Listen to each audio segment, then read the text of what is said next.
Bienvenidos a esta edición especial de Mosto en línea. Hoy estamos así de fiesta, los que amamos el vino, porque tenemos a Pepe Galante de invitado.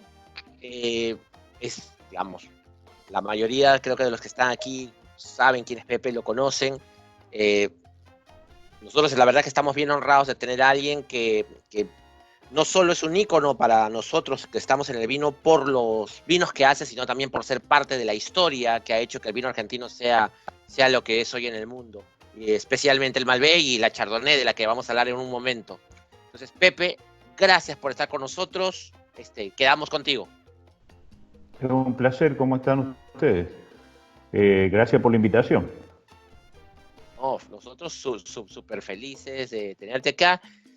Nos han llegado bastantes preguntas, pero a mí me gustaría, aparte de la idea de escuchar tus historias y varios consejos, anécdotas que nos puedas dar, quisiera empezar con una pregunta medio marciana, y es, ¿qué hace un chief winemaker? Porque sabemos que hay varios enólogos en una bodega. ¿Qué hace un chief winemaker?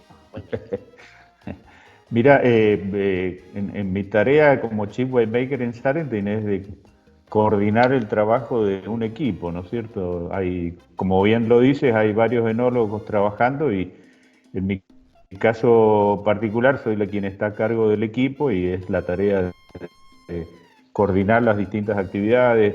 Trabajamos muy unidos y al momento de gustar vino, preparar los cortes, en fin, todo un trabajo, vuelvo a reiterar, en equipo. Así que un poco esa es la tarea del Chief Winemaker. Pero ¿y la palabra final? Le agrego, por decir, pues, si fuera comida, agrégale más sal. ¿Esa quién la tiene? Creo que Sí, tú. exacto. Sí. Cuéntame, ¿cómo así decidiste dedicarte a esto, a elaborar vinos? Mira, es una cosa. eh, Ayer justo tenía otra conversación y me hicieron la misma pregunta y yo empecé, tenía la intención en un primer momento que un poco era digamos, lo que mi papá me pedía cuando terminó la secundaria de estudiar las ciencias económicas, pero no sé qué pasó, ¿viste? Pero hice inclusive el preuniversitario para ingresar y de un momento a otro digo, no, esto no es lo mío. Y me inscribí en la Facultad de Enología y comencé a estudiar tecnología. De todas maneras, mi novio que llegó siempre estuvo trabajando, las imágenes que yo tengo de él siempre fueron trabajando en el viñedo o en la bodega y mi papá también, siempre vinculados al vino. Por eso en casa era algo normal y habitual el vino en las comidas y las charlas sobre vino, etcétera. Creo que, y un poco lo veo también con mis hijos, que si bien ninguno de ellos ha estudiado enología, pero los domingos es el momento que aprovechamos para probar vinos, abrir botellas, así que lo disfrutamos mucho. Realmente es una cosa que nos apasiona y nos atrapa a todos. Y hay una consulta relacionada con eso y en parte con la historia. Me dices, o sea, fíjate, tu papá hacía vinos, entonces es lo que estamos entendiendo, ¿no es cierto? Y mi abuelo. Exacto. Y sin embargo, mira, ahora en esta época me imagino dirían, bueno, podría seguir la tradición familiar, pero tu papá estaba diciendo que seas economista. Entonces, en esos tiempos, entonces, la perspectiva del vino argentino, ¿cuál era? Como, yo me pongo en el caso de papá, decir, pucha, no quiero que mi hijo haga esto, prefiero que haga otra cosa, o cómo es, ¿cuál era la perspectiva del vino en el contexto en el que tú decides ser el rebelde que se va de nuevo por el mismo camino del vino? Mira, eso te estoy hablando de los años 70.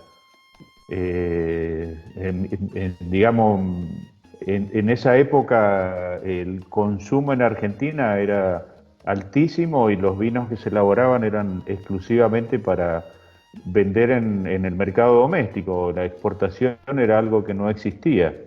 Y a lo mejor habrá sido por eso, como que una actividad que no le pareció tan trascendente, ¿no es cierto? Pero afortunadamente, bueno, las cosas cambiaron. En ese sentido, estoy feliz de haber sido protagonista y haber estado involucrado en todo ese proceso de transformación que ocurrió en la industria vitivinícola argentina. ¿Y cómo así, cuál fue tu primer trabajo? Entonces ya en el vino. Mira, yo me recibí, yo rendí mi última materia en agosto Y en octubre empecé a trabajar en lo que se conoce como Bodega Esmeralda, que era una bodega que que la había comprado ya el grupo Catena. Así que en mi recorrido así estuve más de 30 con Catena y ahora ya llevo 10 con Salentine. Entonces son las dos empresas para las cuales he trabajado. Y no tuve otras. Me recibí y comencé inmediatamente, así que fue rápido la inserción. ¿Cuál fue tu primer vino? No, los Primero con primeros tu vinos que sello. se hacían en la... mira, ahí en Esmeralda, el enólogo que estaba a cargo, exactamente al año que yo ingresé, él decidió emprender otro camino y mirá, fíjate que se fue a Bolivia a trabajar a hacer vino. Y yo quedé a cargo de la bodega, así que inmediatamente ya me comencé a hacer cargo de los vinos. En realidad lo que es Esmeralda dentro de lo que era en ese momento el grupo Catena era como la empresa que hacía los vinos de lujo. Entonces, qué sé yo, el vino ícono que Wow. había en aquella época dentro de esa bodega era San Felicien, que hoy se sigue vendiendo en el mercado local como una marca de mediano precio. ¿Sí? ¿Nos puedes contar un poco, tú que sí la has vivido, no es lo mismo que leerla, qué pasó en los 90 en Argentina? ¿Qué pasó con el Malbec y cómo fue esta lucha y esta campaña que terminó también? Sí, yo recién te decía que en la época que yo comencé a estudiar, imagínate que en los años 70, 80, el consumo en Argentina estuvo alrededor de los 80, 90 litros per cápita, es decir, era enorme el consumo que había de vinos en Argentina y eran todos vinos de consumo masivo, de mediana calidad, vinos para el mercado doméstico. Argentina la exportación era insignificante. Y en ese sentido, bueno, fines de los 80 es cuando ya se comienza a vislumbrar que el futuro no estaba en el mercado doméstico, sino que había que incursionar en los mercados internacionales. En ese sentido, Catena fue el primero, digamos, con un proyecto así concreto, muy bien definido. Y como te decía, yo estuve a cargo del equipo enológico desde el inicio, entonces por eso recién también te comentaba que estoy orgulloso de haber sido activo protagonista de todo ese proceso de transformación que sufrió la vitivinicultura argentina. Y el cambio fue profundo, porque imagínate que eso fue desde los viñedos hasta la incorporación de tecnología en las bodegas. Por eso hoy vos visitás una bodega argentina y está equipada con muy buena tecnología, las últimas, porque todo eso ocurrió, como te decía, ya en los 90. Los primeros vinos que Catena comienza a producir fueron la cosecha 90. Y de ahí en adelante el crecimiento fue increíble, la transformación, todo lo que pasó fue de una cosa. Yo ahora que lo miro desde dónde arrancamos y dónde estamos hoy, realmente fue asombroso todo lo que pasó en la Argentina y de una manera muy, muy rápida, muy rápida. Imagínate, volviendo a retomarlo, ¿no es cierto? 90 hasta la fecha, es muy corto el tiempo que hemos recorrido. Y te decía, los viñedos, los sistemas de conducción, la pureza varietal, en fin, toda una serie de transformaciones profundas que fue lo primero que comenzó a ocurrir y después, como te decía, la incorporación de tecnología en la bodega, tanto desde las bombas que se utilizan para el movimiento de los vinos como los equipamientos para el embotellado, la incorporación del acero inoxidable como con los tanques de inoxidable, las barricas, en fin. Fue todo, Catena en los 90 fueron la llegada de los dos primeros contenedores con madera, una de Taranzó y otro de François Frère, que fue la primera importación que después de 50 años que Argentina no ingresaba madera para incorporar en la industria vitivinícola. Y así que por eso te decía que el cambio fue notable, dramático, profundo, muy, muy, muy dinámico todo lo que pasó. Sí, no, diera la impresión, claro, de que eso es lo más natural del mundo ahora, pero efectivamente ha habido un mundo en el que eso no existía en En Argentina. absoluto, en absoluto. Te digo que la cosa, yo siempre cuento una anécdota que a mí me choqueó profundamente y fue un pequeño aparatito que yo tuve en mis manos allá a principios de los 90, que es un medidor de oxígeno que habíamos traído de Estados Unidos. Es un aparatito que mide el oxígeno disuelto en el vino. Y te aseguro que los equipamientos que teníamos previos a esto, a la historia, a la nueva historia del vino argentino, eran mediocres. La cantidad de oxígeno que se incorporaba era enorme. Y eh, eh, por eso, como te decía, incorporación de bombas que traten bien al vino, llenadoras que no incorporen oxígeno. Es decir, suponete en un trasiego, es decir, cuando vos movés un vino de un tanque a otro, más o menos se incorporan 4 o 5 miligramos de oxígeno. Y esas máquinas que nosotros teníamos te incorporaban 7, 8 miligramos.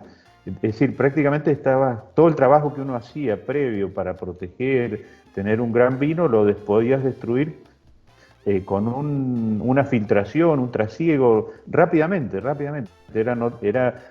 No estábamos preparados, no estábamos preparados. Por eso la incorporación de tecnología fue rápida. El otro muy difícil de armar fueron los equipos de trabajo. Yo tengo contacto con algunos de los muchachos que me acompañaron desde aquella época y el trabajo que hicieron ellos, compenetrarse con la idea de lo que uno estaba buscando. Yo viajaba a Estados Unidos, viajaba a Francia, y vos veías y llegabas a la Argentina y todo eso que uno dice, bueno, ahora lo tenemos que trasladar, lo tenemos que incorporar en nuestra modalidad de trabajo, y si no tenés el equipo humano que pueda hacerlo, es muy difícil. Y entonces esa fue otra tarea tremenda, lograr armar buenos equipos de trabajo, meterles en su cabeza la filosofía, lo que uno estaba buscando. Y hoy, bueno, es moneda corriente lo que vos decís. Hoy que algo uno lo ve como algo normal, en aquella época era completamente atípico. Tú dices, wow, se estaban colando 7, 8 miligramos de oxígeno, que para un montón de gente, pero ¿qué son 7, 8 miligramos de oxígeno? ¿Puedes contarnos el desastre que pueden causar 7, 8 miligramos de oxígeno? No, suponete, hoy una máquina llenadora te incorpora medio miligramo, Wow. eh, es insignificante. Hoy las bombas que utilizás para trasegar, una vez que ya se pusieron en régimen, no te incorporan nada de oxígeno.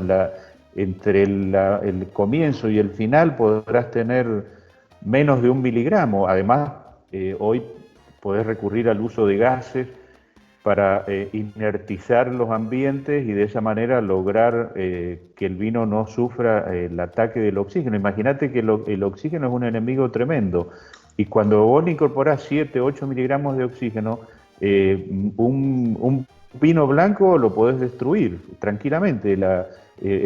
Suponete un Sauvignon Blanc que tiene una paleta aromática muy delicada, muy sensible, o un Pinot Noir, que son vinos donde esa parte aromática impacta mucho al momento de la degustación.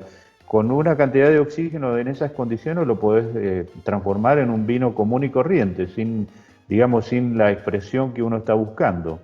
Es tremendo el daño que le hace el oxígeno al vino. Oh, ahora sí nos queda súper más claro. ¿Y cuál ha sido la cosa en esa época, ¿no? Estamos hasta la parte de catena. ¿Qué ha sido lo que mayor satisfacción te ha dado en ese periodo? Mira,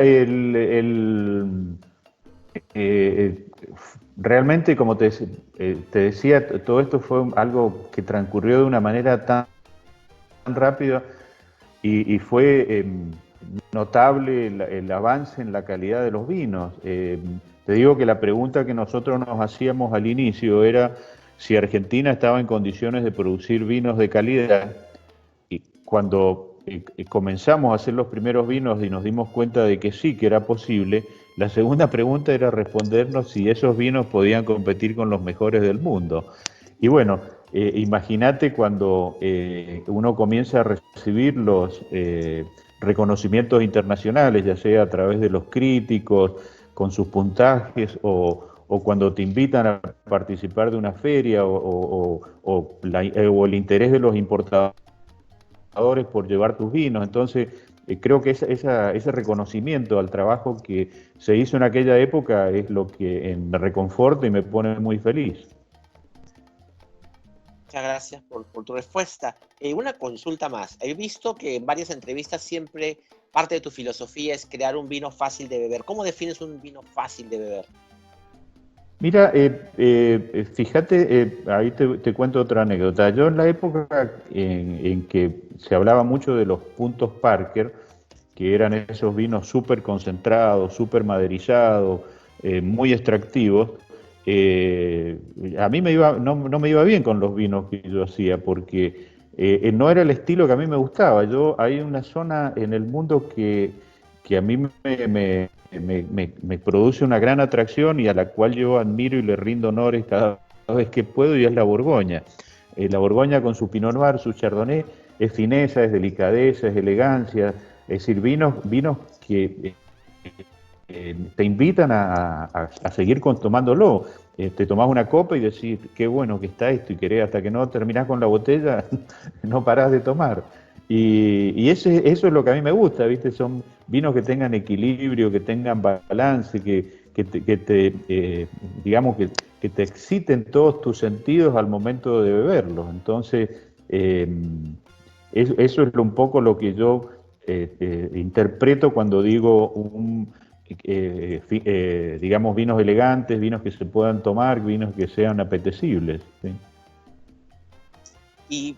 Y justamente buscando ese vino, yo sé que amas el Valle de Uco. ¿Qué nos aporta el Valle de Uco? ¿Qué es lo único que tiene en el mundo el Valle de Uco?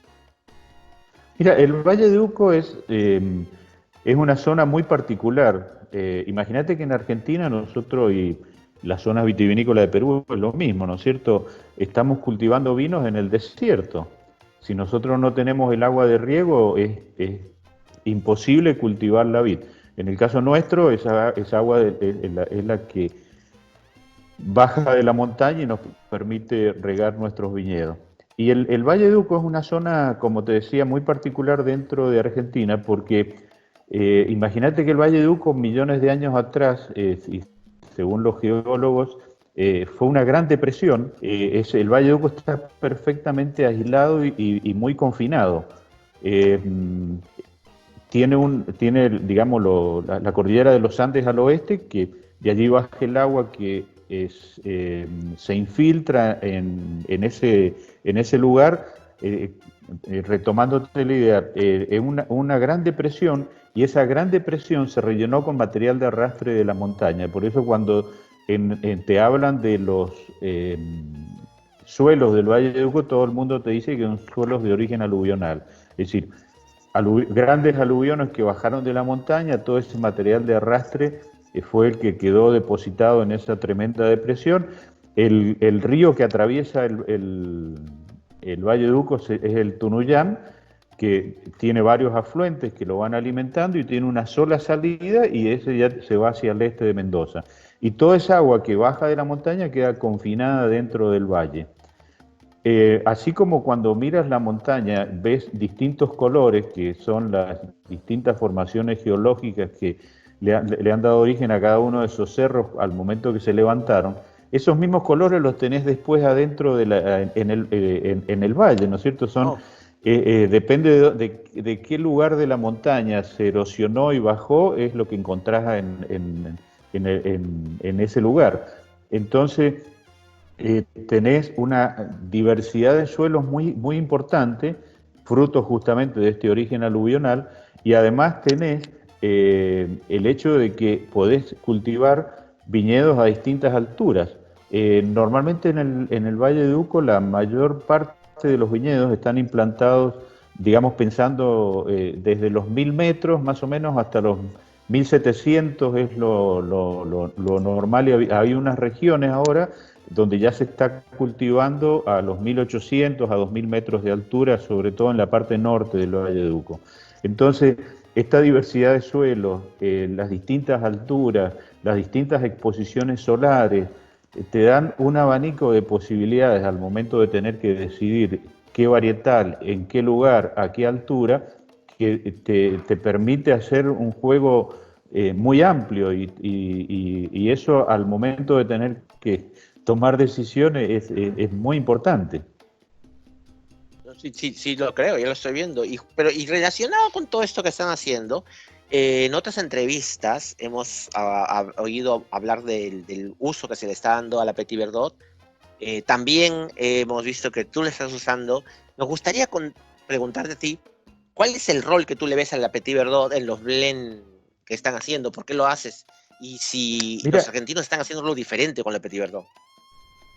el Petit Verdot es una variedad eh, que se ha adaptado y te entrega muy buena calidad en el Valleduco. Yo realmente el Petit Verdot lo utilizo en uno de los vinos que nosotros hacemos, que es el Puramun fermentado, y allí digamos, lo que nos dio para hacer ese vino fue la búsqueda de un socio del Malbec que le permita al Malbec lograr un mayor volumen, una mayor longitud en boca, y que el vino siga luciendo como Malbec. Y en ese sentido el Petit Verdot es un buen partner, porque su paleta aromática no compite con el Malbec, sino que se complementa muy bien. Pensá que el principal descriptor que tenés en el Petit Verdot son los blueberries, ¿no es cierto?, el arándano, y eso con las frutas negras, las bayas negras que tiene el Malbec, más las especies, más algunos florales que encontrás en altura, se complementan muy bien. Y como te decía, el Petit Verdot sí le aporta mucho al Malbec, sobre todo en la media y en el final de boca, porque tiene una textura, una estructura tánica más vigorosa, más potente que la del Malbec, más notable, y eso le ayuda muchísimo. En el caso de lo que nosotros hacemos con el Puramun fermentado es cosechamos las dos uvas al mismo tiempo y las fermentamos como si se tratara de un solo lote. En esa condición aún lográs una mejor complementación y una mayor amalgama de estos dos varietales. Y así como varietal, digamos, como single varietal, también funciona muy bien el Petit Verdot, porque el hecho de cultivarlos en altura, una maduración lenta y más, digamos, controlable, te permite lograr tener justamente esa textura tánica, así que a veces media indócil. En esas condiciones es más amable, lográs tener taninos más amables en boca. Así que yo le veo un gran futuro al Petit Verdot, así como también, viste, en el Valle de Uco se han aparecido otros varietales como es el Cabernet Franc, el Cabernet Sauvignon, que te demandan un gran trabajo en el viñedo, pero los resultados son muy buenos. Volviendo al Petit Verdot, pensá que el Petit Verdot es una cepa, si yo tuviera que definirla así groseramente, diría que es muy desprolija, porque normalmente los otros varietales tienen los brotes erectos, en tanto que el Petit Verdot tiende a caerse, a desparramarse. Y además es muy productivo, a lo mejor en un brote te encontrarás con 3 o 4 racimos, y en esas condiciones es muy difícil de que maduren, entonces tenés que tirar mucha uva al piso. Normalmente de esos 3 o 4 tenés que terminar dejando 1 o 2, vale decir que estás eligiendo el 50% de la producción, pero el resultado al final es buenísimo.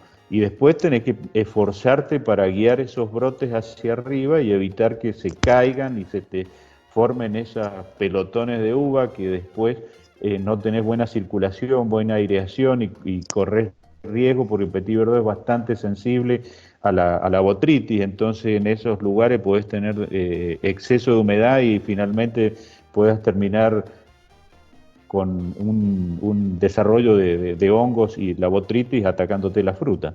Así que bueno, es todo un trabajo, pero el resultado que te da es muy bueno. Sí, sí, justamente, decía cómo se habían metido así como que en un gran lío trabajando con la Petit Verdot, pero qué buen trabajo es el... O sea, yo veo los vinos argentinos con Petit Verdot deliciosos. Y Sí, bueno, sí. tenía una pregunta, pero más o menos creo que ya la respondiste, no sé si quieres ampliarla. Cuando hablabas del cofermentado, decías que a usted resultaba exactamente eso, ¿no? Ponerlas a las dos juntas en lugar de, como se podría hacer también, de unirlas luego. O sea, la principal Claro. diferencia que es lo que dijiste de integración, que podrías contarnos un poco más. Y el hecho de hacer una cofermentación te da la posibilidad de trabajar con mayores porcentajes de Petit Verdot y lograr durante el proceso de fermentación un fenómeno digamos, de integración de los taninos y los antocianos que te permite tener vinos más amables, más redondos.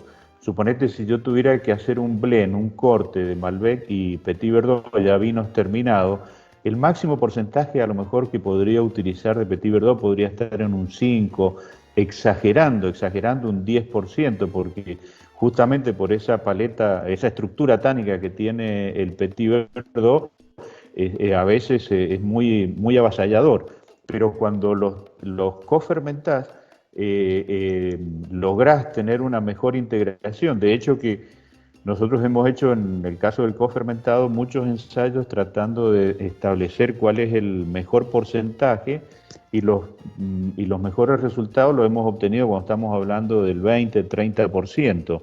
Fíjate que es un porcentaje muy alto de Petit Verdot y solo podés lograr trabajar en esas condiciones cuando haces justamente la cofermentación. Y vos estás trabajando y logrando amalgamar muy bien todo eso, esa estructura polifenólica de los dos varietales de una manera notable. ¿Sí?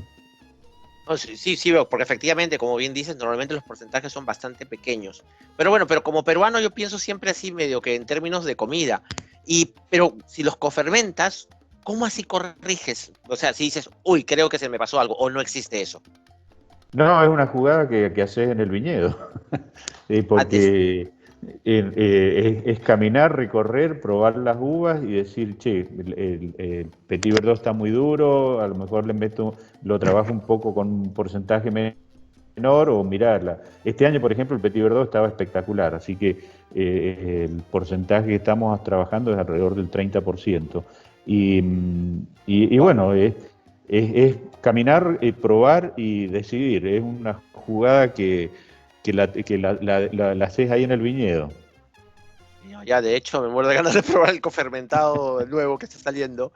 Y cuando pasaste a Salentine hace 10 años, todos los diarios argentinos decían que fue el pase del año, el pase del año. Yo quiero, relacionado con eso, hacerte una pregunta. Normalmente, bueno, yo vengo del mundo de la tecnología, como te comenté, yo era Technical Evangelist. Y bueno, ahora soy Wine Evangelist. Y normalmente cuando alguien contrata a alguien en fútbol, tecnología, etcétera, es porque quieres que sea, no es que quieres que reemplace a alguien haciendo lo mismo, no, tú lo contratas porque tienes una visión que quieres que esa persona, ese pase, haga. ¿Cuál crees que fue el objetivo de Salentine al tentarte para trabajar con ellos? La verdad que es una pregunta que tendríamos que hacerle a la gente de Salentine para que nos conteste, pero no, em, creo que digamos, yo terminé mi relación con Catena en 2009 y en un primer momento yo pensaba hacer consultorías, ese tipo de trabajo, ¿no es cierto? Y eh, alguien de allí de Salente me dice, che, ¿por qué no te venís a trabajar con nosotros? Esa persona me dice, yo te voy a proponer como mi consultor. Y parece que consultó con su gerente y le dice, mira, ¿por qué en vez de que venga a consultar, a hacer consultoría, no viene a trabajar con nosotros? Y bueno, ahí fue, y lo que más me tentó para tomar la decisión fue justamente el hecho de que Salenti tiene el 100% de su viñedo en Valle de Duco, así que la decisión se me facilitó por ese lado porque era como decir, hoy ya estoy totalmente afincado en el Valle de Uco y a trabajar en esta zona. Y en realidad Salentin hasta ese momento, viste, tenía muy buen reconocimiento, los vinos de Salentin estaban bien posicionados, así que yo creo que fue un poco de darle otra vuelta de rosca para darle eh, digamos, hacerlos más bebibles, más conocidos en el mundo. A lo ¿Qué mejor fueron? aprovechar la experiencia que yo traía de Catena, seguramente eso tenía que haber también, eh, se tiene que haber puesto en la balanza en aquel momento. ¿Y qué fue lo primero que hiciste cuando llegaste? Ok, llegaste acá, ¿qué voy a hacer? Mira, ¿Qué cambios? lo primero que yo hice fue armar lo que yo le llamo un pequeño departamento de investigación y desarrollo. Pues Salenten, imagínate que tiene más de 2.000 hectáreas en el Valle de Uco y cultivadas con viñedos un poco más de 800. Y los viñedos arrancan a los 1.050 metros y terminan a los 1.600 metros. Entonces el trabajo que hicimos y que lo seguimos haciendo porque uno nunca termina de aprender, ¿viste? Es como la caja de Pandora. Uno la abrió y no tiene respuesta, sino que cada vez tiene más interrogantes. Y entonces lo que hicimos fue, como te decía, armar ese pequeño departamento de investigación y empezar a hacer microvinificaciones, ver qué pasaba con cada uno de los distintos varietales que allí se cultivan, entender cómo funcionan las distintas alturas. En ese momento te diría que la principal variable que nosotros optimizábamos y que creíamos que nos daba explicación de por qué los vinos se mostraban diferentes era la altura. Y cuando empezamos en algunos momentos a elaborar vinos que estaban a la misma altura, dijimos, pero ¿y por qué? ¿Qué pasa? ¿Por qué estos Malbec se ven tan distintos? Y ahí empezamos, dijimos, bueno, acá hay otro elemento que no hemos tenido en cuenta y que es el suelo.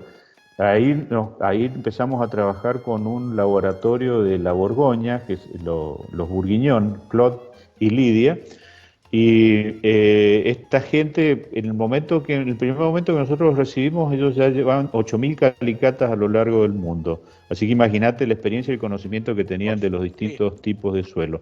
La señora Lidia se especializa en degustar vino y decirte qué tipo de sobre qué tipo de suelo está plantado ese viñedo. Así que ¡Wow! El nivel. es increíble, es increíble. Y te digo, yo he estado con ella en varias ocasiones y el paladar que tiene y el conocimiento es impresionante. Y bueno, cuando empezamos a trabajar con ellos, empezamos a hacer calicatas y mirar lo que pasaba allá abajo, encontramos la otra explicación. Y eso un poco hasta yo anticipándome y yendo saltando hacia adelante, y lo que ha sido consecuencia de que hoy se hayan aparecido todas las IG que, si vos las mirás, están muy relacionadas con el tipo de suelo sobre el cual están implantados los viñedos. Y ahí en Salenten, como te decía, empezamos a hacer calicatas, empezamos a tratar de entender cómo funcionaban los suelos, y eso es un poco lo que hoy nos tiene, en lo cual estamos trabajando. Así que esto también te termina de confirmar lo que te decía de la tremenda diversidad que te ofrece el Valle de Uco. ¡Wow! No, pero yo voy a querer conocer a esa señora. Sí, entran en estado de éxtasis cuando vos lo ves que se meten adentro de una calicata, porque es como si estuvieran en el paraíso, ¿viste? La forma en que lo viven y todo el conocimiento que te transmiten. Me imagino la escena. No sé si todo el mundo sepa bien lo que es una calicata. ¿Crees que podrías definirla rápidamente? Sí, No, las mientras yo busco calicatas una foto. son, es decir, en una parte del viñedo, y generalmente dentro del viñedo, haces un pozo, ¿no es cierto?, con una pala para sacar la tierra, ¿no es cierto?, y ahí descubrís el perfil del suelo, más o menos hasta los 2 metros, 2 metros y medio, e ir analizando la composición que tenés en esos suelos. Por ejemplo, como yo te decía que en el caso del el San Pablo, que es donde está Salenten, que es la IG dentro de la cual están asentados nuestros viñedos, en la parte que es el cono aluvional del arroyo Las Tunas, vos tenés un perfil que serán unos 10, 20 centímetros de arena y después tenés piedras de mediano y pequeño tamaño. Es material de arrastre, cantos rodados que bajaron de la montaña y que se fueron depositando. En la medida que vos te vas alejando de la montaña, es menos la composición de piedra y más la cantidad de arena. Pero en esa parte, ¿no es cierto?, que estás muy cerca de la montaña, tenés unos 10 centímetros de arena arriba, después ya tenés todo ese perfil de piedra, y más o menos a los 80, 90 centímetros, 1 metro, tenés formaciones de carbonatos de calcio, que en este caso son de origen biológico, es decir, son bacterias que viven ahí en el suelo, producto de su metabolismo, hay desprendimiento de anhídrido carbónico, ese anhídrido carbónico va reaccionando, combinándose con los distintos minerales que están allí retenidos en el suelo y se terminan formando los carbonatos de calcio. Por eso también el compromiso con la sustentabilidad, que hoy es muy profundo, ¿viste?, para que toda esa flora microbiana que está viviendo en el suelo no se vea alterada por el uso de algún pesticida, algún herbicida que pueda dañarla. Entonces, eso es lo que te da el perfil del suelo. Uno analiza las raíces. Imagínate cuando nosotros empezamos en el Valle de Uco, el sistema, la irrigación, que es toda por goteo, se hacían riegos más cortos y más seguidos en el tiempo. Hoy ya esa práctica prácticamente se ha perdido, porque lo que uno busca ahora es hacer riegos largos, que el agua penetre profundamente, y eso obliga a la planta a desarrollar un sistema radicular bien profundo y que tenga que bajar bien profundo en el suelo para encontrar el agua. Y una particularidad que tienen los carbonatos de calcio, esos que encontrás ahí a los 80 centímetros, 1 metro, es que tienen una mayor capacidad de retención del agua. Entonces, por ahí encontrás piedras que están cubiertas de carbonato y envueltas de raíces que están tomando el agua y nutriéndose en ese lugar. Y por eso hoy en algunos lugares del Valle de Uco encontrás importantes formaciones de carbonato de calcio, y cuando vos probás los vinos le sentís ese mayor carácter mineral, esa, digamos, sensación más terrosa en boca. Wow. No, me queda claro, y bueno, igual estamos esperando más preguntas que aparezcan. El Malbec, yo sé que te gusta mucho los chardonnays y tenemos preguntas relacionadas con estas cepas. ¿Por qué crees que es tan reconocido el Malbec argentino? ¿Cómo se diferencia del europeo? Yo creo que el Malbec llega a Argentina en 1850, de la mano de un presidente que nosotros tuvimos, que fue Domingo Faustino Sarmiento, creo que el más grande de los presidentes que ha tenido Argentina, y un tipo que pensó un país para los próximos 100 años, y no ha sido fácil destruir todo el trabajo que hizo este hombre. Y bueno, fíjate vos que él era sanjuanino de origen, provincia vitivinícola al norte de Mendoza, y él siempre criticaba y decía que los vinos que se hacían, te estoy hablando en 1850, que se hacían no eran bebibles. Este hombre era muy viajado por el mundo, entonces el hecho de haber probado vinos en otras partes, sobre todo en Francia en aquella época, le daba una autoridad como para poder decir que los vinos que se hacían en San Juan y en Mendoza no eran de buena calidad. Y entonces él le encomendó a un viticultor francés que se llama Michel Pouillet para que trajera de Francia vides nobles. O entre todo ese paquete de uvas, de plantas que trajo de Francia, una de las que trajo fue el Malbec. Y bueno, ese Malbec, los viticultores rápidamente lo adoptaron como la cepa favorita por la adaptación que tuvo a nuestro clima y suelo.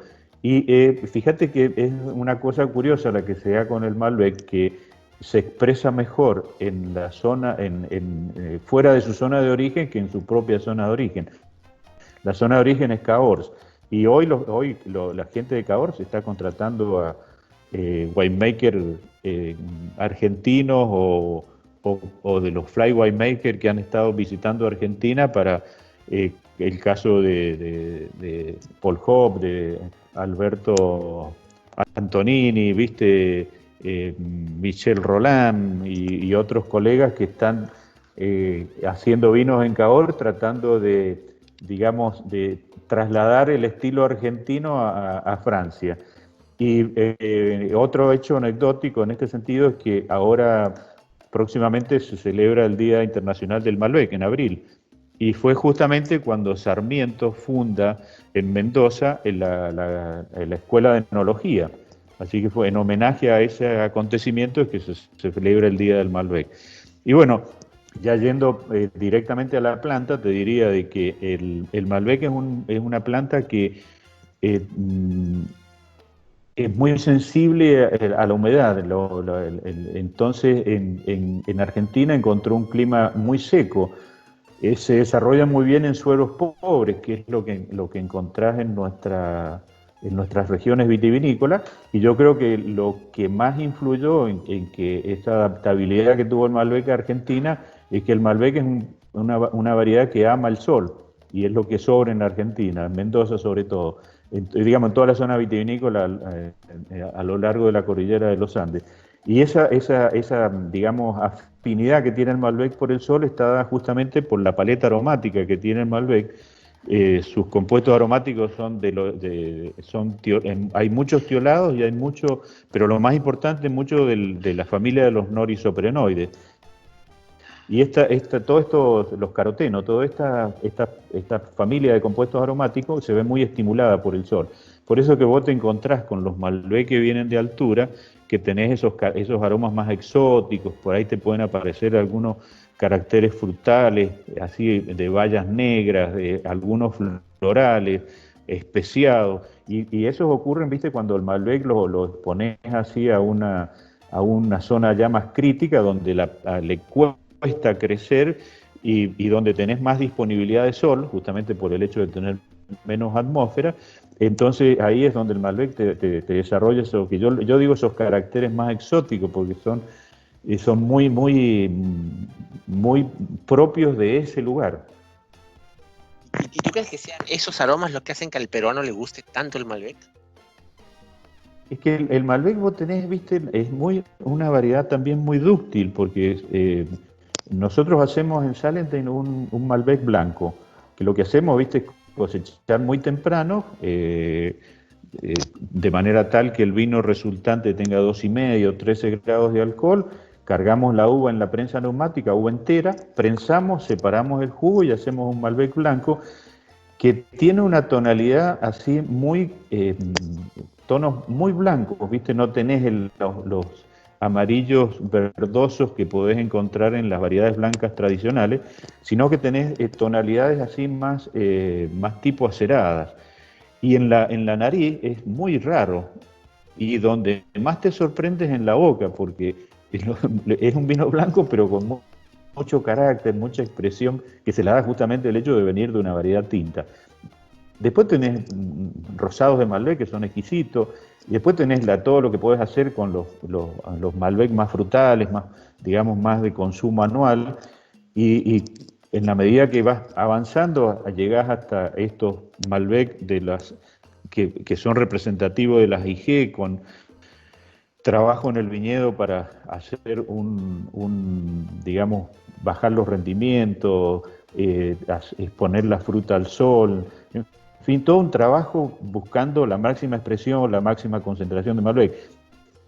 Entonces, y después tener los distintos estilos y las distintas aromas y sabores que te entrega el Malbec de acuerdo a las distintas IG. Si vos haces un viaje por las distintas IG que hoy están en el Valle de Uco aprobadas, como sería, por ejemplo, la de Pampa el Cepillo, que es bien al sur, después tenés Chacalles, tenés Altamira, San Pablo, Gualtallarí, que si bien no está aprobada, pero está muy avanzada en la presentación, y probás esos Malbec y vas a ver que son todos diferentes. Qué sé yo, así a grandes rasgos yo te diría que Altamira es como que es el Malbec perfecto, ¿viste? Dice que tiene todo puesto en un justo equilibrio y balance. San Pablo es mucho más frutal, mucho color, mucha frutosidad. Gualtallarí tiene un carácter así más mineral, justamente por eso que te decía, hay lugares en Gualtallarí que tienen muchos contenidos de carbonatos de calcio, entonces yo creo que esa ductilidad que tiene el Malbec es lo que lo hace tan atractivo, ¿no? Claro, no, no, me he quedado pensando y medio que soñando con tu Malbec blanco, ese, tengo que probarlo. El, Sí, es muy, muy raro. Sí. ¿Nos puedes dar unos tips del Malbec? O sea, Moston está enfocado en el vino en casa, siempre decimos, no en la casa del embajador, no en el restaurante, en casa, con amigos. Entonces uno se compra su Malbec. ¿Hay algún tip para la conservación del Malbec? O sea, sabemos los tips generales, pero tal vez el Malbec tiene algo sobre guarda, reposo, temperatura, que nos puedas contar. Sí, la temperatura ideal para conservar vino, yo te diría que son los 15 grados, ¿viste? Eh, Hoy tenés las cavas estas que se venden, que son muy lindas, ¿no? Para conservar vino. Y en ausencia de luz, ¿viste? Porque los rayos ultravioletas de la luz afectan al vino, le hacen daño. Pero fundamentalmente y lo más importante es la temperatura. Y después hay Malbec, ¿no es cierto?, que están diseñados para digamos, viajar mucho en el tiempo. Hay otros que te decía son para consumo corriente, entonces no tiene sentido esos Malbec así más de consumo rápido guardarlos, sino beberlos cuando estén a punto, ¿no? Y dejar la cava para estos vinos que ya tienen digamos, una preparación eh, para ser guardados, ¿no? Están diseñados con ese objetivo. Y claro. Y la otra cepa que sabemos que amas es la Chardonnay. Y tenemos preguntas bien extrañas de la Chardonnay por aquí. Por ejemplo, o sea, ¿qué hace, cómo defines que un buen Chardonnay? ¿Cuáles serían las características de un buen Chardonnay? Mira, el Chardonnay es una variedad que a mí me apasiona. Justamente yo más temprano te dije que soy un fanático de la Borgoña y los Chardonnay de la Borgoña para mí son algo, no, algo digamos, Destacable. maravilloso. Sí. Y ese es el estilo que a mí me gusta, ¿viste? Eso lo puedes lograr cuando estás cultivando Chardonnay en altura, porque ahí es donde el Chardonnay madura más lentamente, donde tenés un mejor equilibrio, una mejor relación de azúcar, acidez y pH. Entonces, eso te permite tener muy buenas expresiones de Chardonnay. Si vos cultivás un Chardonnay en una zona más cálida, la paleta aromática se va a ir hacia los tropicales. En las zonas intermedias, el Chardonnay tiene un carácter más frutal y en las zonas altas es donde lográs, digamos, la expresión digamos, más agradable del Chardonnay, donde tenés más mineralidad, una mejor acidez, más frescura, un carácter así más entre frutal y cítrico, algunos florales, entonces es donde uno logra las mejores expresiones cuando lo estás trabajando en altura. Y en ese sentido el Valle de Uco te permite tener la posibilidad de cultivar Chardonnay a distintas alturas, con distintos tipos de suelo que te permiten lograr mejores expresiones de Chardonnay. Pero Dos preguntas. lo mejor lo lográs arriba, en las partes más altas. Justo te iba a preguntar, ¿qué es arriba para ti? Porque tú sabes que yo en peruano pienso en Y, arriba y puedo tirar 4000 metros y para yo te arriba, no sé. diría, estamos hablando, yo te diría de los 1300 metros a 1600, 1700 metros, donde tenés muy buena expresión de Chardonnay. Se dice que la Chardonnay cuando le pones barrica, uno de los problemas que puede tener es perder la acidez. Eso es la acidez. Eso es así y cómo se corrige, ¿sabes? No, no, la acidez no, es algo que viene con la fruta, no, la barrica no te hace nada. Lo que pasa, viste, que a veces se utilizan maderas que son demasiado agresivas o que la uva no tiene la suficiente concentración como para soportar una crianza en barrica. Es decir, no cualquier vino es apto para poner en barrica, sino que tiene que tener determinada, digamos, nivel de concentración la uva para poder soportar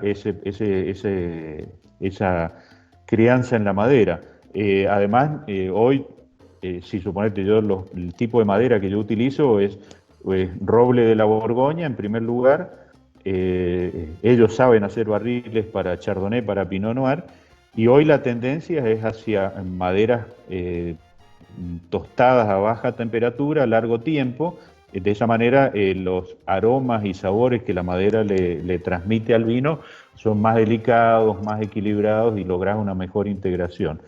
Vos pensás que cuando estás quemando madera por arriba de los 200 grados, los azúcares de la madera se comienzan comienza el proceso de torrefacción.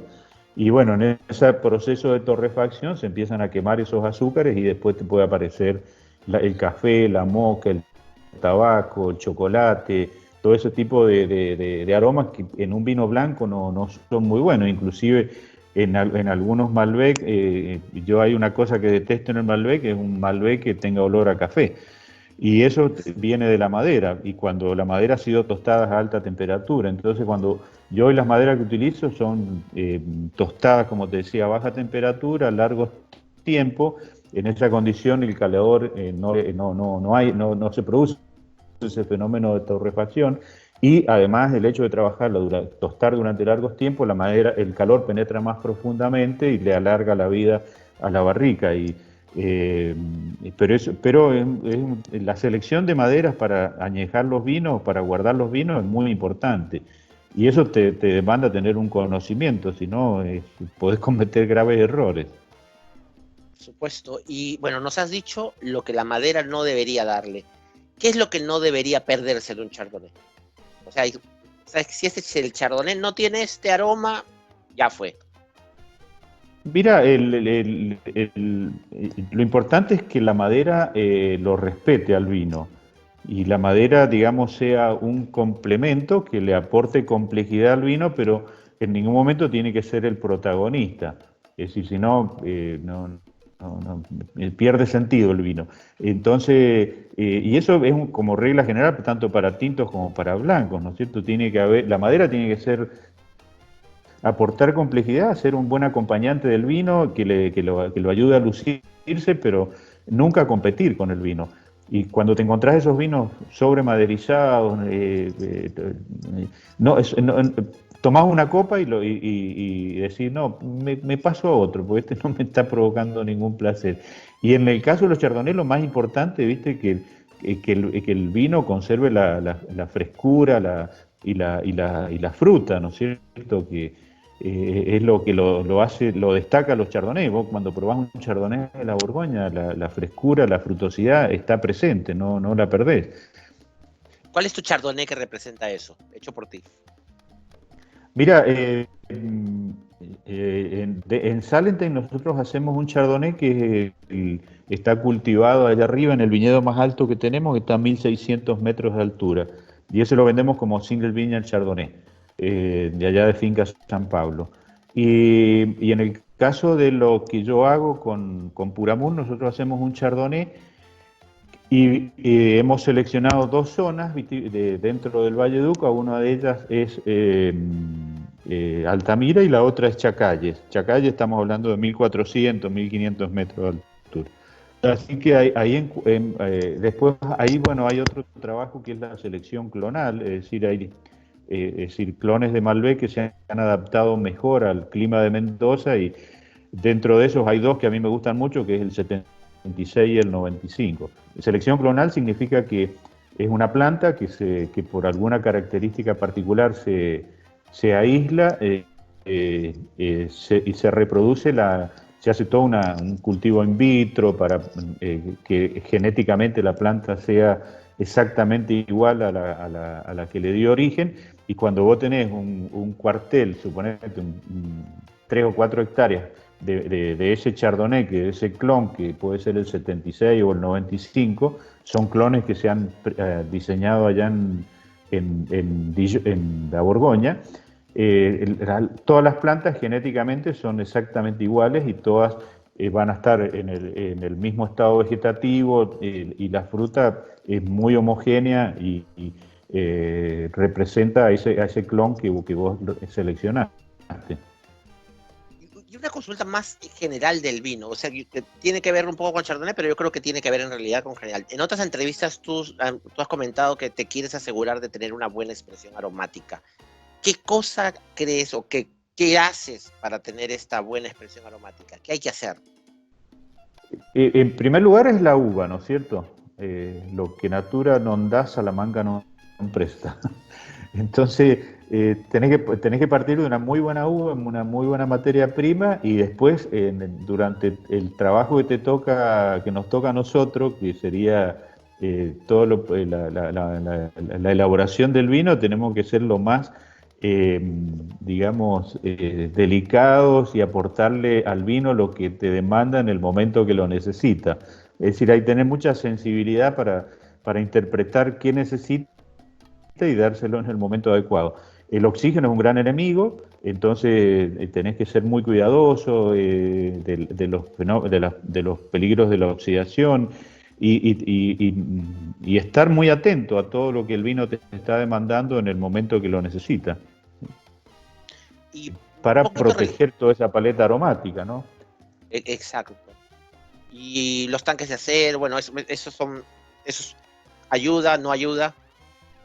Sí, sí, el acero inoxidable, digamos, la sanidad que uno logra es muy importante. Hoy, otra cosa que se está utilizando mucho son los huevos de concreto, las vasijas de arcilla para la crianza de algunos blancos y algunos tintos también. Ahí eso también ayuda mucho y digamos, como, vos fíjate que la enología, si vos mirás los procesos y la maquinaria que se utilizaba desde la antigüedad hasta ahora, es prácticamente, digamos, el fundamento es el mismo. Lo único que ha ido cambiando es cómo la tecnología y la informática han ayudado para automatizar y para hacer más accesible todos esos procesos. Pero digamos, lo milenario hoy sigue estando vigente en el mundo del vino. Simplemente, como te decía, la tecnología, la informática, hoy vos que estás en el mundo de la tecnología, con lo que se han hecho con los software, es increíble en lo que es las prensas neumáticas, por ejemplo, eh, en todos los procesos, ¿no? La sensibilidad que uno logra con eso y todo apunta a darle al vino el mejor tratamiento posible. Una consulta un poco fuera de esto. Sé que estamos llegando a la hora que yo te pedí, pero hay un montón de preguntas y me gustaría igual que nos cuentes un poco de Paramun. ¿Te molestan unos 15 minutos más? No, ningún problema. Pues voy a entonces, antes de pasar a tu proyecto, me gustaría leerte algunas de las preguntas que tenemos. Bueno, ¿Cuál sería Mónica Salazar nos pregunta, ¿cuál sería la uva originaria de Argentina? ¿No? mira, en primer lugar no existe ninguna uva, el cultivo de la vid en Sudamérica es exótico, en toda América en realidad. El- el- la, el- la vid llega a Sudamérica y a América, mejor dicho, es de la mano de los conquistadores. Acordate que los jesuitas acompañaban a los conquistadores y ellos necesitaban el vino para la consagración de la misa. Y ellos llegaban y lo primero que hacían era plantar viñedos. Los viñedos más antiguos que hay en la Argentina son los que se plantaron ahí en la zona de Santiago del Estero, que es el camino es el centro del país, al norte centro del país, que es el camino que siguieron los conquistadores que bajaban del norte. Y lo mismo pasaba en Perú, ¿no es cierto? Necesitaban la vid para poder consagrar la misa. Y de las uvas así, digamos, autóctonas, o mejor dicho, que tienen un carácter más nacional, eh, se dice que es el torrontés, porque el torrontés es digamos, como que sería el resultado de un cruzamiento que ocurrió en Argentina y que dio como resultado ese varietal, que no encuentras digamos, torrontés en otros lugares del mundo, sino que es muy autóctona de Argentina, creo que es la única. El resto son todas vides europeas, ¿no? Que se han traído, y tanto el Malbec, el Cabernet, el Chardonnay, Sauvignon Blanc, etcétera, etcétera, son todas variedades que se han traído de Europa, así como varietales puros, ¿no? Perfecto. Tengo acá tres consultas de Martín Vilca, que es de un sitio web que se llama Entre Vinos y Copas, es un influenciador peruano. Me dice, ¿en qué momento se decide que la producción de una uva determinada tiene proyecciones de buen envejecimiento? ¿Cómo se determina que tal o cual vino tendrá una vigencia para 10, 15, 20 años? Mira, eso que yo te decía al principio, viste, de que armar ese pequeño departamento de investigación y desarrollo apuntaba justamente a eso, a tener un conocimiento más profundo del lugar, identificar parcelas y a veces dentro de parcelas determinados lugares que te dan algo especial. Y después, a partir de eso, bueno, se toman una serie de decisiones como que apuntan sobre todo al manejo del viñedo, es decir, no es lo mismo un viñedo que te da 10.000 kilos por hectárea que uno que te da 4.000 kilos por hectárea. El nivel de concentración que uno logra cuando reducís la cantidad es lo que uno busca cuando tiene que decidir un gran vino. Más o menos los libros te dicen de que vos necesitas 2,5 metros de hojas de superficie foliar por cada kilo de uva. Entonces, cuando vos lográs tener un buen equilibrio entre la cantidad de hojas y la fruta, para que todas esas hojas estén trabajando para esa fruta, y vas a poder lograr un nivel de concentración mucho más importante. Eso como norma general. Entonces, cuando vos bajás el rendimiento de tu viñedo, suponete para la alta gama, normalmente los rendimientos están alrededor de los 4.000, no más de 6.000 kilos por hectárea. Todo depende del estado en que se encuentra el viñedo, pero como norma general te diría que estamos más o menos por ahí, y en muchos casos hay rendimientos menores a las 4.000 kilos por hectárea. Más o menos vos tenés 5.000 plantas por hectárea, entonces estás hablando de menos de 1 kilo por planta, es decir, son 5, 6, 7 racimos por planta. Entonces, lográs en esas condiciones tener un nivel de concentración, después mover las hojas del este para que la uva tome el sol de la mañana, protegerla del sol de la tarde, y en fin, es todo un trabajo digamos, de detalle, de minucioso planta por planta para lograr tener esa fruta deseada. Y después, bueno, en bodega es lo mismo, ¿no es cierto? Continúas con la misma filosofía, como ya a lo mejor haces algún tipo de fermentación diferenciada, que ya puede ser en barrica o en pequeños recipientes para poder lograr tener una mayor extracción y un mejor control del proceso, y después la crianza. Entonces, el mejor vino, las mejores barricas, y la selección del tipo de madera que vas a utilizar. Fíjate que en el caso de los Malbec, yo uso mucho roble de tonelerías de la Borgoña, es decir, barricas que fueron diseñadas para Chardonnay o Pinot Noir, y yo las uso en el Malbec porque a mí me parece que el Malbec es un varietal delicado que necesita una madera también delicada para que lo acompañe y lo ayude en su crianza. Entonces, es todo un trabajo que te diría, pero fundamentalmente en todo lo que es la parte de nivel de detalle. Yo en mi cabeza tengo siempre algo que lo tengo incorporado, que un gran vino es una sumatoria de pequeños detalles, y cuando Qué alguno de bonito. esos se te escapó de la mano, lo perdiste.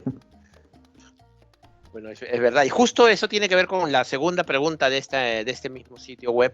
Nos dice, ¿alguna vez has tenido que decir, sabes que esto no va al mercado? Sí, sí, sí, sí. Sí, el que más recuerdo recientemente, un Cabernet Sauvignon de la cosecha 16. El 16 fue el año de la corriente del Niño. En el Valle de Uco llueven 200, 300 milímetros por año, normalmente promedio. En el 2016, depende de la zona, pero en algunas hubieron 600, 800, 1000 milímetros. Fue terrible. Y la calidad de los Cabernet Sauvignon en el 16 fue mediocre. Entonces, y en el 14 también nos pasó lo mismo con los Cabernet Sauvignon, que tuvimos lluvia al final de la temporada y la botritis hizo estragos en el Cabernet Sauvignon, y cuando te pasa eso perdés la producción, sí. Y ahí no podés hacer otra cosa más que decir, no, esto no va para lo que yo lo tenía pensado. Claro.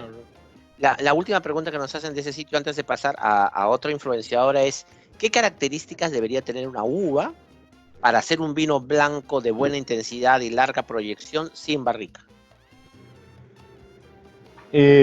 Algo que le ayuda mucho a los vinos blancos, de hecho que vos tenés vinos blancos que no tienen crianza en barrica y que están, digamos, que viajan muy bien en el tiempo.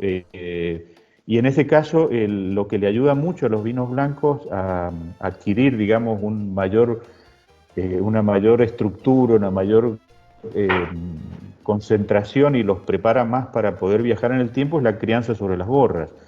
Por eso ahí vienen los huevos, ya sea de concreto o las vasijas de arcilla, para ayudar a la crianza del vino sobre las borras. El huevo, al tener esa forma, hay un movimiento de convección.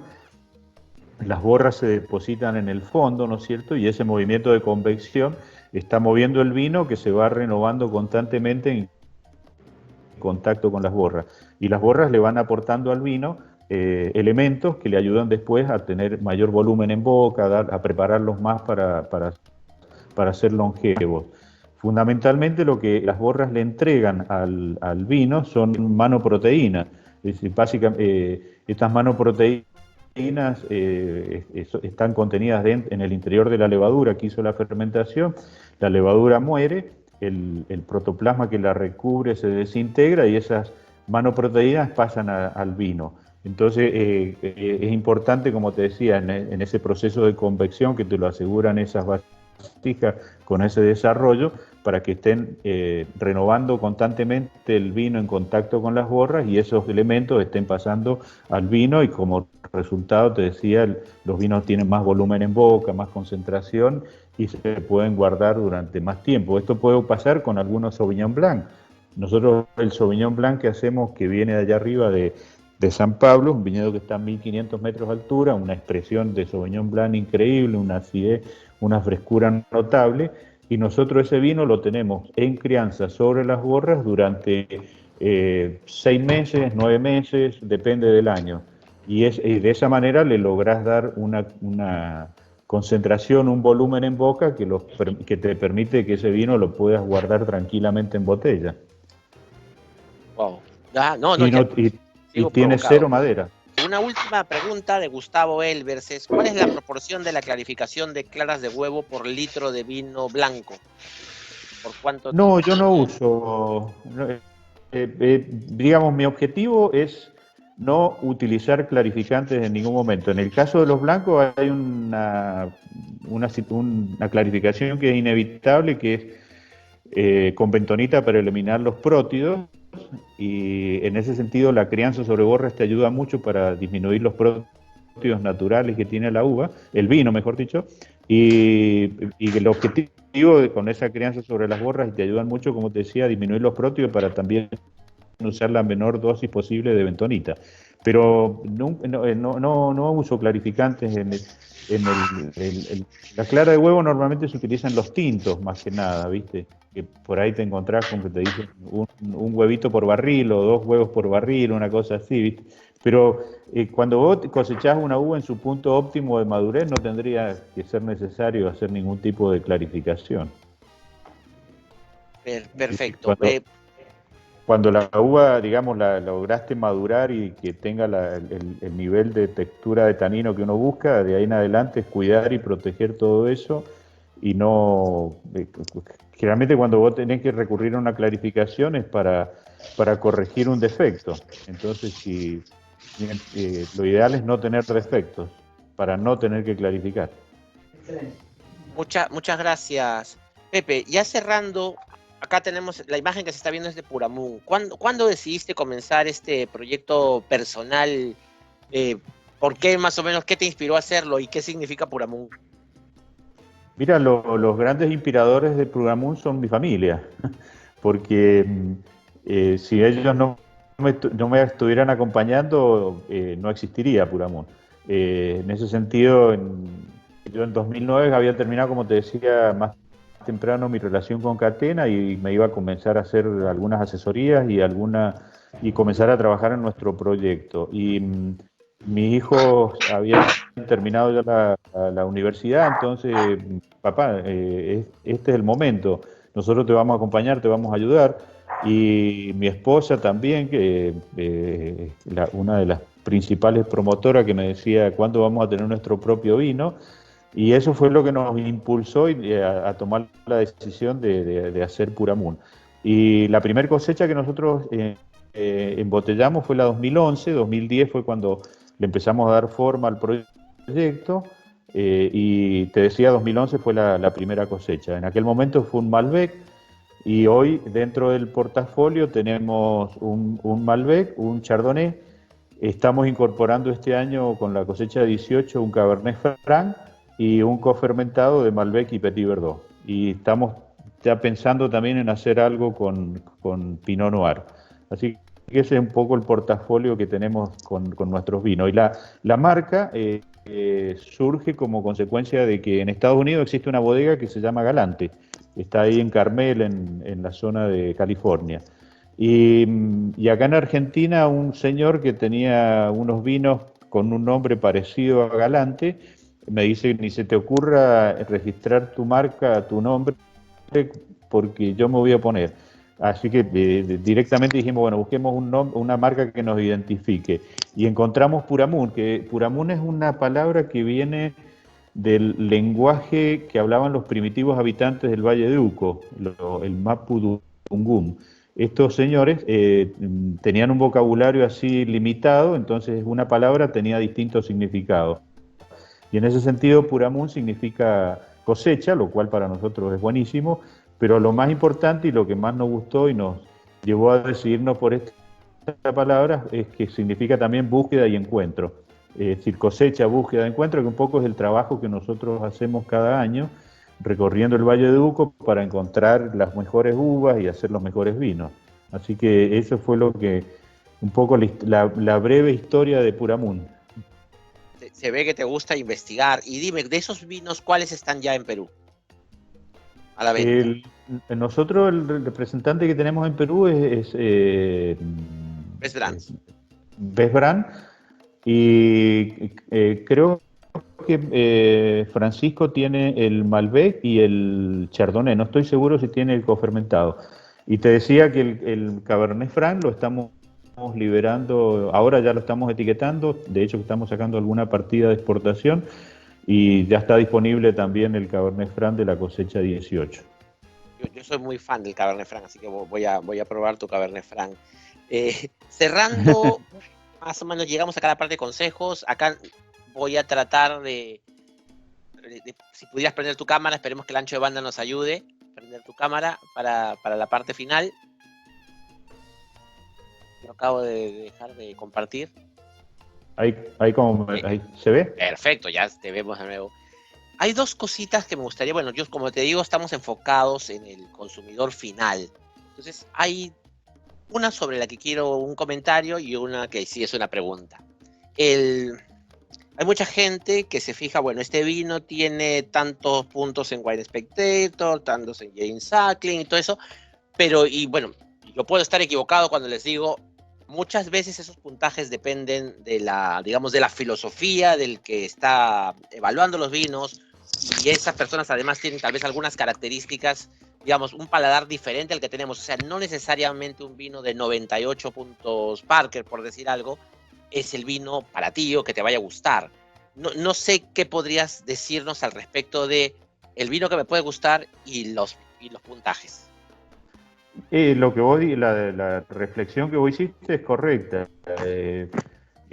los distintos degustadores tienen un estilo de vino al cual ellos son fieles, ¿no es cierto? Y muchas veces eh, premian los vinos que se están alineados con eso que ellos están buscando. Y no necesariamente puede ser lo que a vos te guste. Afortunadamente el mundo del vino es muy subjetivo, ¿no es cierto? Entonces depende lo que a vos... Y hay días que uno tiene ganas de tomar un determinado tipo de vino y otro día tiene ganas de tomar otro. Y vos decís, hoy tengo ganas de tomar blanco, tengo ganas de tomar pinot noir o me quiero tomar un tinto súper concentrado. En ese sentido, ¿viste? Yo creo que lo importante es que la gente tome vino. Yo tengo un Sí. amigo que siempre dice, él empezó tomando prácticamente no tomaba y hoy es un fanático y me dice, este es un viaje de ida, dice, no podés volver atrás. Así Es que verdad. eso es lo bueno, hay que empezar a probar, a tomar y en la medida que uno vaya educando su paladar o que vaya es lo que uno va a ir, el estilo de vino que uno va a ir siguiendo.